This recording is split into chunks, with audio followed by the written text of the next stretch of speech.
नमस्कार साथियों, स्वागत है आप सभी का हमारे यूट्यूब चैनल वीएम क्लासेस पर। साथियों, इस वीडियो में हम जानेंगे सीटेट 2023 जुलाई में जो एग्ज़ाम होने वाला है और उसके जो फॉर्म भरवाए जा रहे हैं और जो कल अंतिम दिनांक है उसमें दिव्यांगों की फ़ीस कितनी है और कौन-कौन से दिव्यांग फॉर्म भर सकते हैं और किस दिव्यांग को कौन सी कैटेगरी सेलेक्ट करनी होगी, इसकी जानकारी हम इस वीडियो में देंगे। साथियों, सबसे पहले हम आपको बता दें, जैसे कि आप जानते हो कि सीटेट क्या है। तो देखिए, सीटेट जो होता है एक पात्रता परीक्षा होती है। जैसे रीट क्या है, रीट राजस्थान की पात्रता परीक्षा है टीचर के लिए। उसी तरह सीटीईटी क्या है, सेंट्रल टीचर एलिजिबिलिटी टेस्ट, यानी सेंट्रल गवर्नमेंट की, यानी केंद्र सरकार, यानी मोदी सरकार तक, यानी बड़े बड़े जो केंद्रीय विद्यालय होते हैं उसमें टीचर बनने के लिए जो वैकेंसी निकलती है उसमें फॉर्म भरने के लिए उस एक परीक्षा देनी पड़ती है, जिसे कहते हैं सेंट्रल टीचर एलिजिबिलिटी टेस्ट, यानी सीटेट, यानी एक तरह की पात्रता परीक्षा। जब सेंट्रल गवर्नमेंट की जैसे रीट परीक्षा की जो मेंस होता है टीचर बनने के लिए, जो रीट का मेंस एग्जाम होता है, उसी तरह केंद्र सरकार की टीचर बनने के लिए मुख्य परीक्षा होगी। उसको पास उसमें बैठने के लिए, वो एग्ज़ाम देने के लिए हमें पात्रता परीक्षा देनी पड़ती है, जिसे सीटीईटी कहते हैं। ठीक है ना? इसकी तारीख ये देख रहे हैं आप, कब होगा एग्ज़ाम? जुलाई में होगा। साल में 2 बार होता है। कौन-कौन दे सकता है? ये वो ही एग्ज़ाम दे सकते हैं जो रीट में दे सकते हैं, यानी रीट वाली एलिजिबिलिटी है वो भी इसमें ही है। रीट का एग्ज़ाम कौन देता है? जो बीएसटीसी किए हुए होते हैं लेवल फर्स्ट का देते हैं, और बीएड किए हुए होते हैं वो लेवल 2 का देते हैं। 1 से 5 तक, 6 से 8 तक, वो भी इसी में है। बस फ़र्क ये है कि ये राजस्थान सरकार की राज्य स्तर की नौकरी है और ये केंद्र स्तर की नौकरी है। ये अशोक गहलोत जो मुख्यमंत्री, मतलब कहने का मतलब ये जो है का सरकार का काम है राजस्थान सरकार का, और रीट वाला और केंद्र सीटेट वाला है केंद्र सरकार का, यानी बड़े पूरी सेंट्रल गवर्नमेंट तक क्या फंडा है उसमें जो स्कूल मिलता है वो केंद्र सरकार वाला बड़ा केंद्र स्कूल मिलता है, नवोदय जो भी है स्कूल, है ना। ओके, कोई बात नहीं इसमें, है ना। कल इसकी जो है लास्ट तारीख है। अब सबसे पहले हम देख लेते हैं इसमें फीस को लेकर, दिव्यांगों की अगर हम बात करेंगे मैं खास करके, है ना।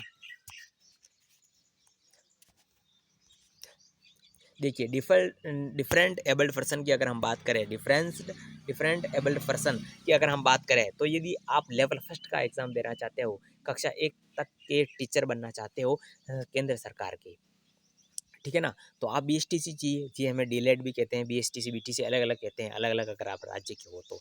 उसमें यदि आप दिव्यांग हो और लेवल फर्स्ट का एग्ज़ाम देना चाहते हो, ठीक है ना, तो आपको 500 रुपये देने होंगे। ठीक है ना? आप चाहते हो नहीं तो मैं दोनों एग्ज़ाम देना चाहता हूँ, लेवल फर्स्ट का भी और लेवल 2 का भी, दोनों एग्ज़ाम। पहली से लेकर 5वीं, छठी से लेकर 8वीं दोनों एग्ज़ाम साथ में देना चाहता हूँ, ठीक है ना? अगर मैंने ग्रेजुएशन प्लस 2 वर्ष का डिप्लोमा कर रखा है तो उसके लिए आपको 600 रुपये देने पड़ेंगे, यानी 200 रुपये में दोनों एग्ज़ाम में दोनों काम हो रहे हैं, है ना? तो इस तरह से आपको ये दोनों दोनों पेपर के लिए 600, बाकी एक के लिए 500 रुपये, है ना? अब हम देख लेते हैं कौन सी कैटेगरी जो है आप दिव्यांगों को सेलेक्ट करनी है, ताकि उसमें सबसे ज़्यादा कन्फ्यूज़न रहता है। ठीक है ना? देखिए, सबसे पहले जब आप फॉर्म भरोगे तो ऑप्शन आएगा कि आप दिव्यांग हैं, आर यू डिसेबल्ड? तो यस, ये आप करेंगे यस, यदि आप दिव्यांग हो तो ही ऐसा करें। अब बात आती है कि वहाँ पर जब कैटेगरी बनेगी कि लोकोमोटर डिसेबिलिटी है, कौन सी है, तो आपको वहाँ पर क्या करना है, यहाँ पे ध्यान रखना है, आपको लोकोमोटर डिसेबिलिटी जैसा कोई ऑप्शन नहीं मिलेगा। तो सबसे पहले यदि आपको दिखाई नहीं देता, नॉर्मल आपको विजुअल इम्पेयरमेंट करना है, विजुअल इम्पेयरमेंट आपको नॉर्मल वाला कर देना है ना, विजुअल इम्पेयरमेंट आपको दिखाई नहीं देता। तो बात आती है चलन निश्चितता की, ठीक है ना, तो इसमें तो आपको कर ही देना। उसमें आपको यहाँ पे देखिए 3 ऑप्शन में आप कंफ्यूज हो जाएंगे, तीनों तरफ लोकोमोटर इम्पेयर्ड और लोकोमोटर इम्पेयर्ड है। सबसे पहला जो लोकोमोटर इम्पेयर्ड है, ये किसके लिए है? ऐसे भाई जिनके हाथों में कोई प्रॉब्लम है, जिनकी अंगुलियों में कोई प्रॉब्लम है, जिनको लिखने में कोई प्रॉब्लम है, जिनके अंगूठे अंगुलियों में कोई प्रॉब्लम है ना, कुल मिला लिखित दक्षता अगर उनमें है ना, चलन निश्चितता नहीं, लिखित निश्चितता अगर लिखने में कोई प्रॉब्लम है तो ये वाला जो है आप सेलेक्ट कर दे, हाथों से रिलेटेड, है ना, अगर आप हाथों में लिखने में एक प्रॉब्लम है तो, ठीक है। उसके बाद बात आती है सबसे ज़्यादा लोकोमोटर डिसेबिलिटी, अगर चलने में आपको कोई प्रॉब्लम है, बिल्कुल चलने में कोई प्रॉब्लम है तो बिंदास आप तीसरे नंबर वाला पॉइंट लोकोमोटर इम्पेयर्ड ऑर्थो वाला, है ना, ऑर्थो मतलब अस्थिकरण, है ना, ये वाला जो है आप सेलेक्ट कर दे। उसके बाद अगर आपके दोनों हाथ नहीं है तो ये वाला कर दे। इसमें आपको कंफ्यूजन नहीं रखना है, तीनों में आपको ध्यान रखना है। पहला वाला किसको करना है? जिनको लिखने में प्रॉब्लम है हाथों से अंगुलियों में। दूसरा वाला जो चलने में लोकोमोटर डिसेबिलिटी वाले सारे तीसरे कैटेगरी में आ जाएंगे।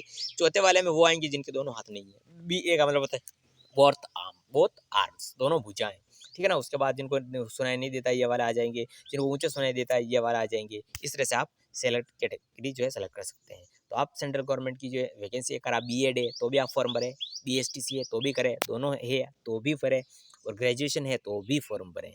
ठीक है ना साथियों।